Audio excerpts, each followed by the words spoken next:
Welcome back. Thanks for staying with us on Newzroom Afrika. Abahlali baseMjondolo leaders say they are living in fear following the assassination of one of their leaders, Lindokuhle Mnguni. For more on this, I'm joined by Thapelo Mohapi, General Secretary of Abahlali baseMjondolo. Very good afternoon to you. Thank you so much for your time. You're saying that you're living in fear. Of course, we have known and noted over the past few months of the number of your members who are being killed. Talk to us about your fears. Thank you very much, Mpo. Greeting to the viewers. Yes, we are a movement that has been mourning every 3 months this year. Earlier this year, in March, we lost Ayandangila, who's the deputy chairperson of the branch in Ekenana. And following that, in May, we lost Newzroom Afrika, the chairperson of the Women's League in the branch. And now we have lost the chairperson of the branch, Lindokuhle Mnguni, who was gunned down by 2 men who arrived at his home and shot, opened fire several times, shooting him and killing him instantly on the scene. His girlfriend, who was with him at the time, is fighting for his life in hospital as we speak. We are a movement that is living in fear. We have right now removed some of the leadership whom we have received news that they are also a target. So they are now in safe homes. We are also living in fear. Wherever we walk, we don't know what's going to happen. And our crime is only to fight for landless people to be able to gain land. Our crime is to actually create a commune where people can sustain food, their food security. Ekenana is a home, is an example of young people who have used land for the benefit of the community. There is a food garden that is there, that is worked communally by the community. There's a poultry chicken that is there that the community has established that benefits the community.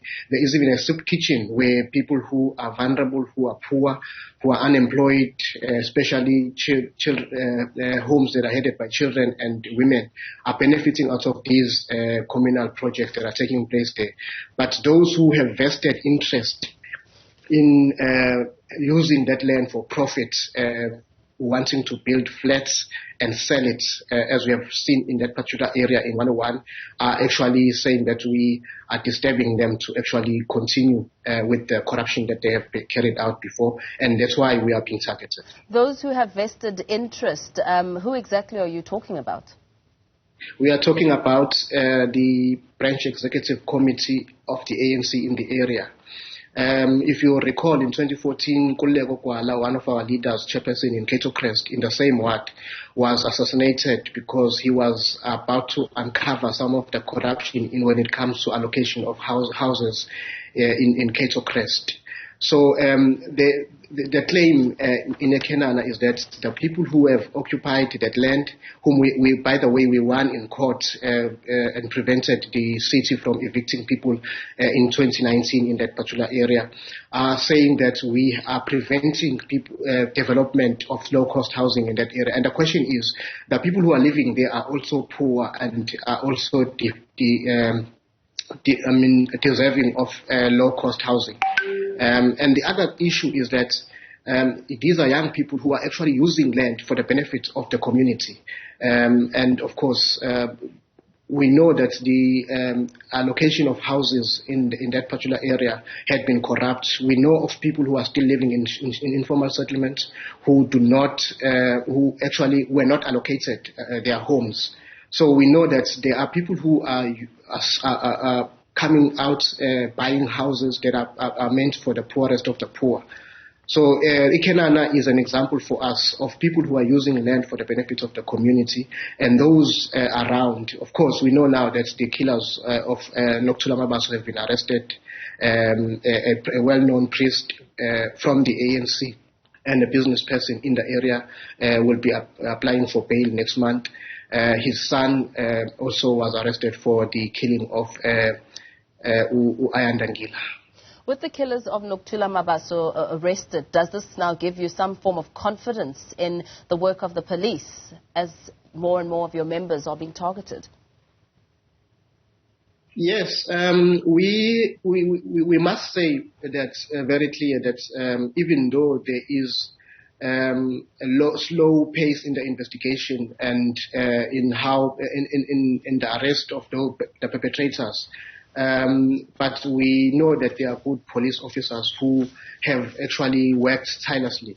But remember, this comes after we've made other efforts besides the police. We had to approach the Human Rights Commission in order to put pressure on the police to investigate.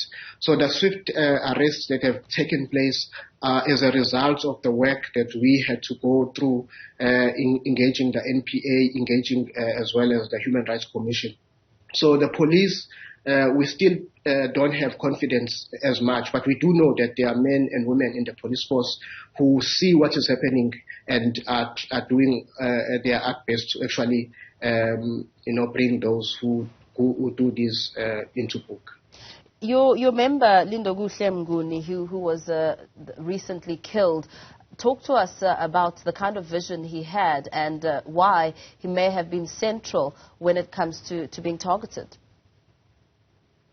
Well, Lindokuhle Mnguni was what I would call a Steve Biko of today. He was a black consciousness type of person, a Pan-Africanist. He believed that the land must be used for the benefit of the people, which is why he was very instrumental in starting the commune that I talked about, the garden, the chicken poultry. The commune started with only 12 chickens. Now they have more than 300 chickens. Which are used for the soup kitchen and the benefits, and proceeds within that commune are actually given to the community, are shared democratically. So he was a very democratic type of person who never believed that there were women and men. He believed that everyone was human and should be treated equally so. He was a very visionary leader who actually wanted land to be used for the benefit of the community. He's always put the community first. He comes from a very poor background, but you would not see it because what he had, whatever they had, he wanted the community to share. So there was equality within the community, and there was democracy and fairness. You say that some of your members are in hiding and they continue to live like that because of fears of being assassinated. What do you think it will take to reach some sort of level of understanding? I mean, you make mention of the accusation on the ANC branch in the area, which we are trying to get a right of reply from. But when it comes to settling this matter, what do you think it's going to take? Well, we are prepared to work with the police. We are prepared to share some of the evidence that we have with the police. I think what will end this will be when people are arrested and charged and prosecuted. So that's what we think will end this whole process that has been taking place. In a nutshell, you would know that it is the same ward where the ward councillor who was arrested for having assassinated his predecessor. So it's a very volatile situation in that particular area. So we find ourselves as Abahlali baseMjondolo in the midst of that. So I think it will take, I think the technical team that is there to investigate political killings in KwaZulu-Natal must more focused in Cato Manor because there has been a lot of killings there, hired hitmen being after.